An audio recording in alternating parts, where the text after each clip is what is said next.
welcome. Welcome to you. Welcome at Sanofi's booth, the best booth ever, of course, of Sanofi. Thank you for being here to discover innovations in pharma industry, and specifically by Sanofi. You will be discovering plenty of innovations, including a special partnership with McLaren, the racing company. So don't hesitate to visit our booth. And in the meantime, let's get into our session. Are you ready for this? Yeah. Okay, I just want to always make sure we're happy people and energizing everyone here. Are you ready for this? A little better, fantastic, thank you very much. So let's talk about how AI is helping us to get better care, reducing missed opportunities in diagnosis and care. Please welcome our next speaker, the head of digital patient experience, Fabrice Bocquillon. Christian, hello everyone. Hello, you come all the way from Boston for us, so we will share with us very interesting insights with you. And before we get into our subject, Fabrice, allow me to ask the people who are here today, imagine we are, everyone here is a patient, everyone here could be a caregiver. So I'd like to ask you, if you were one day sick, we have been sick and hopefully nothing very serious, out of 100 people, how many are getting through their therapy until the end? Let's take a percentage. 100%? How many people say 100%? The question is, from the beginning of the treatment, how much go up to the end, taking medication? 50%? Yes? 30%? 10%? Whoa. Okay, so Fabrice? He cheated, he knows. He knows. He was already energizing us. That's great. So tell us about this. All right, welcome everyone again.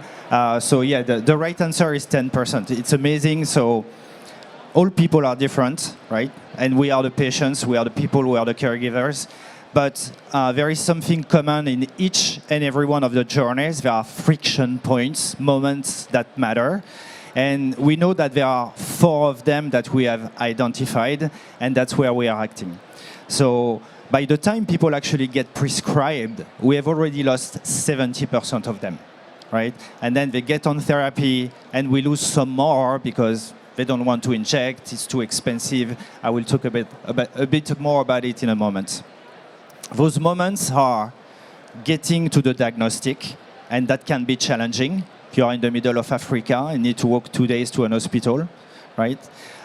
Get the right treatment, not just the treatment, the right treatment for you, and that's yet another challenge.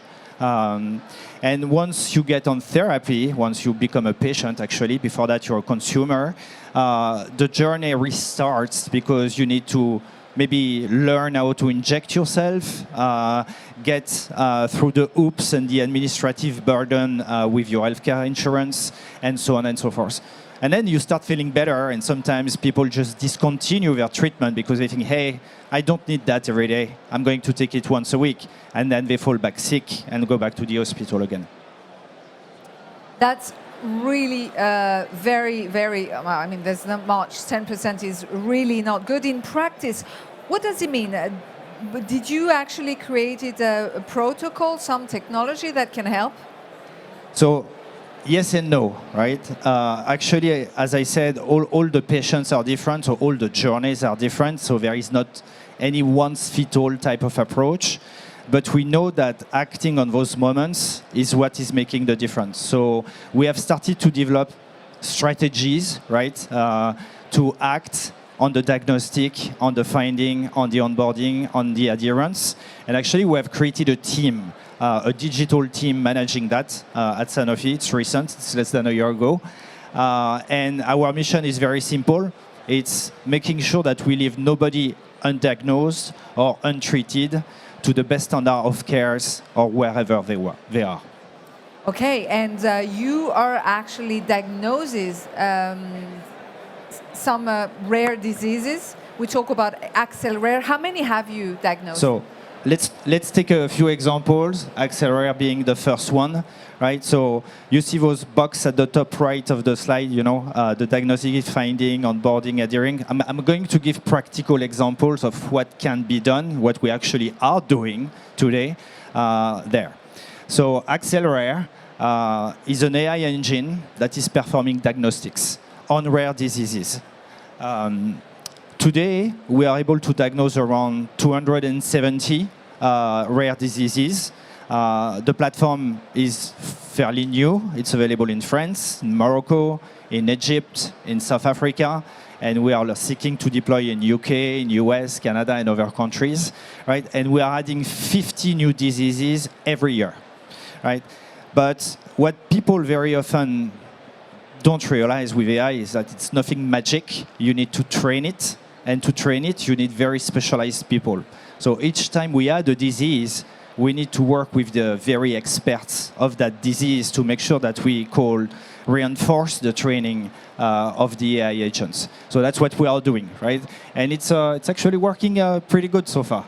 And it has been developed. It's very interesting because you found already your selected already 275, but there are a lot of rare diseases, aren't they? How many are they? So depending on the sources, there are around 8,000 to 9,000 rare diseases, right?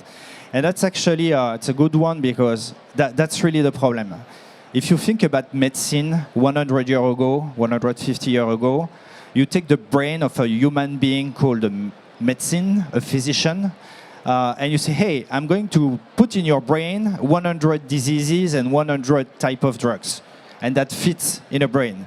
You fast forward to today, we have 10,000 diseases or more, and we have hundreds of thousands of therapeutic response that can be applied.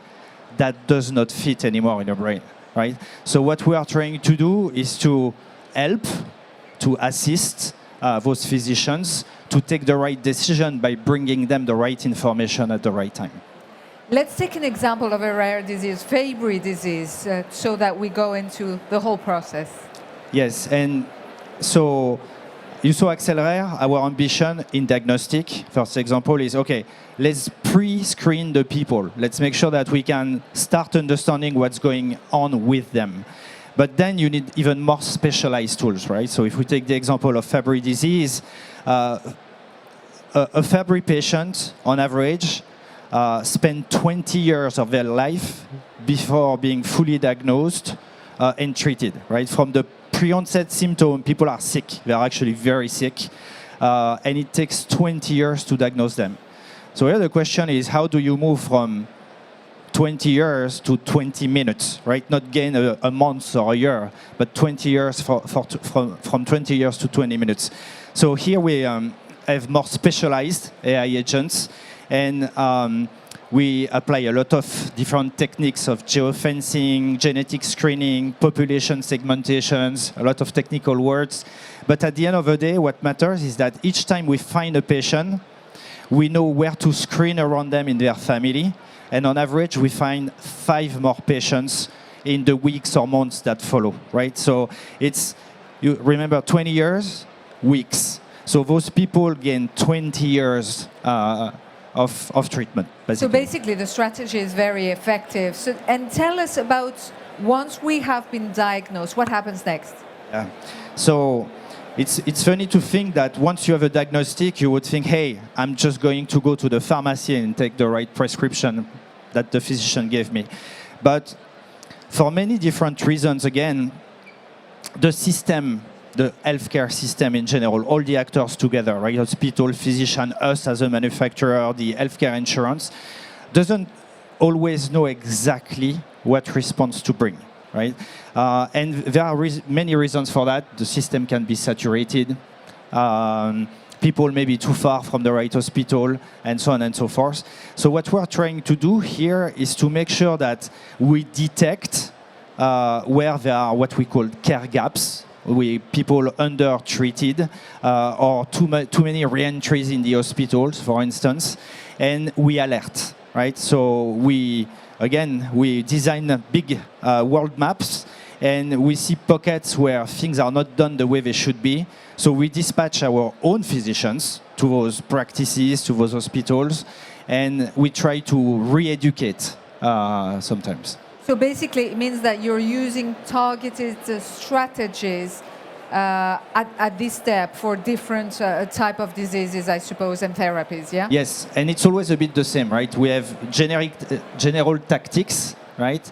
And then very targeted ones. So let me give you an example in that finding area. So we identify a problem. So here I'm going to give an example of one disease, which is ATTP, is a thrombotic event, right? So it's a blood issue, it's a genetic causes. And when people get that stroke, that attack, right, they bruise everywhere, so it's very scary first. They feel extremely bad, extremely weak, and within 24 hours they end up in an hospital. And it's extremely rare that the hospitals even understand it's a very rare disease. It's what we call an ultra rare, right? The physicians have no clue what's going on. So they start investigating. They say, okay, let's do those blood tests there. And they go on Google and they start searching, right? We take all that data. We talk to the labs. We say, hey, what type of blood lab tests have been performed in that area?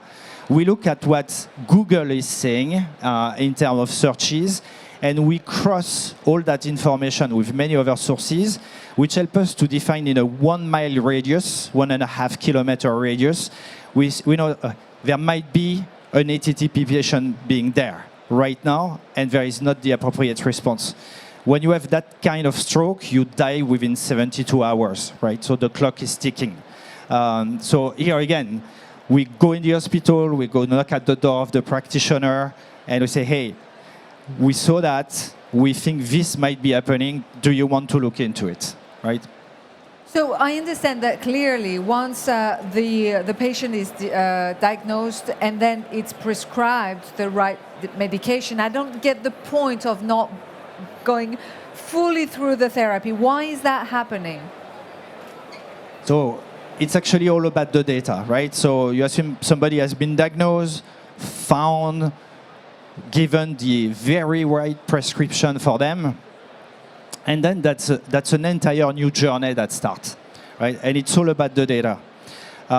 It's not so true in France, actually, because the healthcare system is pretty robust, but in many other countries, including very developed ones like the US, Canada, Japan, and others, there are a ton of questions and exchanges, a lot of administrative burden from a patient experience standpoint that starts, right? You need to make sure that your healthcare insurance is going to reimburse you. You need to make sure that you did the right tests before getting that prescription, and so on and so forth. So a lot of patients, remember at that stage, we have lost 70% of the patient. At that step, we are going to lose again half of them, right? Because they say, it's too hard, I'm giving up, right? Or you have been prescribed an injectable. You know, if you have diabetes, for instance, you are going to inject yourself. If you have been prescribed any type of immunology medicine, you are going to inject yourself. It's a scary moment for someone. So people just give up. So we are trying to make sure that with the data we have acquired on the previous people going through those hoops, that we understand, we generate the insight, and we understand who is at risk of giving up, and then we respond, right? We engage directly, this time not with the HCP, not with the physician anymore, but directly with the patient. So we call them. We say, hey, you have been prescribed this, and do you want more information? Do you need help? Do you need a nurse to come visit you to help you through your first injection, for example, right? And for that, of course, it's all about the data. I said that many times. So we have created a solid foundation, and it's called iCare. And it's all also about AI, because it's generating the right information for the right person at the right moment. And you don't want to engage with people when they are not available. So we have developed a platform that is called Next Best Intervention. And we will have the chance to have a specific session on that at 2:45 if you want to know more about the right time, the right medication for the right person. So let's continue. Basically, all these AI tools, Fabrice, do they interact with the patient eventually, or how does it go? Yes, so I talked a lot about the physicians and the HCPs. The objective is to give those AI agents to the patients. And I'm going to stop calling them patients, then I'm going to call us consumers, right? A few of you here with phones in your hands. Mine is in my pocket right now. We are all used to interact with applications, and it has driven a behavior that is, I want to engage where I want, how I want, with the tool I want, right? It's the kind of app concept. So that's where we are going, actually. We want to make sure that people don't have to take an appointment and wait 8 days and go physically to a physician or to us or to wherever else, actually, to get what they need. We want to make sure that, like me this morning in the metro, I can take an appointment or talk to somebody right away, right? So beyond the AI itself, what is important is the way we re-engage with the people. And now we are trying to funnel all of this into what we call digital health companions, right? Which are vector, the last mile, right? To give people what they need. And tell me, how many people are using actually this type of apps that you have right now? Say that again, Christina. How many people are using this app? Sorry. Okay, so sorry about that. Yeah, sure. It's kind of noisy around us. It's a lot noisier than I thought, actually. I hope you hear as well, yeah? Okay, great. So all of this has started a couple of years ago. So we have globally 1.5 million patients on record on eye care and BI That's and the a lot. tools I was showing earlier. This has started much more recently. We have right now 18,000 patients in the US, 100 in Germany, and soon a few more in Greater Gulf and in Japan. So that's the next step for us. That's where we are going, right? And we just started to release this year. You were saying that indeed we all have phones, we use apps, but let's say we tend to say that technology can be scary for some type of people because of age, probably. I mean, we're still young here in the audience, but what about the elderly who are less? Though there are some people that are very related to technology and they use it quite often. Is it only for young generations, young and less young? But we're still young here. Yeah, that's a good one. And actually, people are very often throwing that back at me, say, yeah, but your stuff, it's only for the kids and the Gen Zs. And actually, well, as I said, all this runs on data. Part of it is demographics, so we know our patients.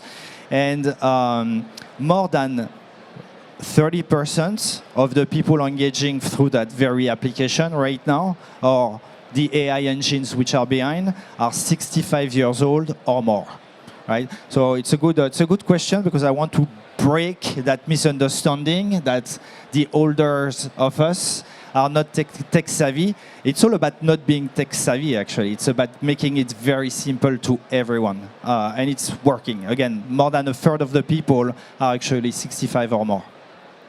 Great. And one last question, and please, just after that, you're more than welcome to ask questions to Fabrice. To conclude talking about these great innovations that you've been building, what is the main takeaways? What are the main takeaways, basically, on the journey of a patient? So let me go there as a last slide. So as I said, we act on moments that matter, right? The diagnostic, the finding the right therapy, onboarding on it, and making sure that you adhere to the end of your treatment.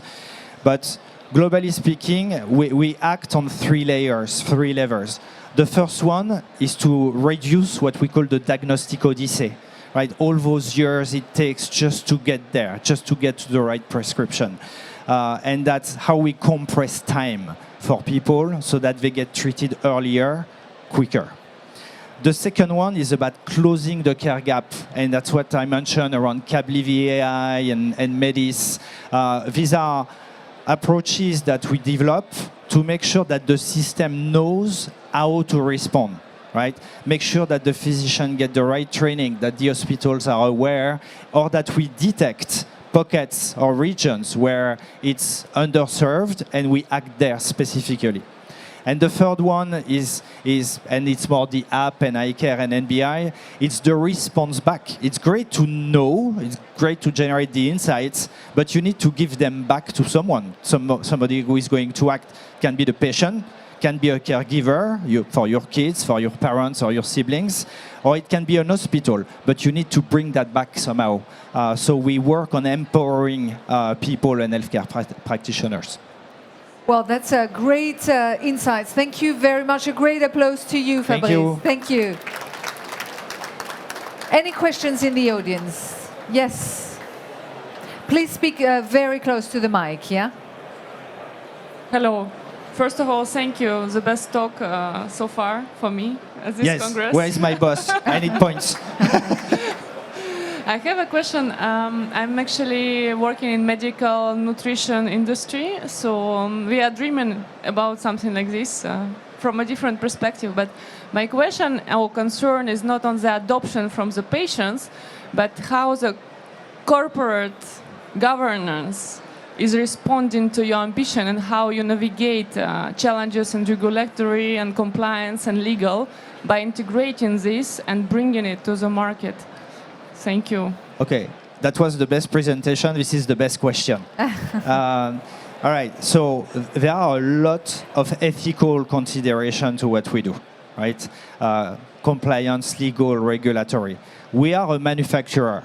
Our work is to sell a drug, right? So each time we do something, there is that question, but why are you doing that? Are you doing this to help people, or are you doing it to sell your drug versus the one of the competitor?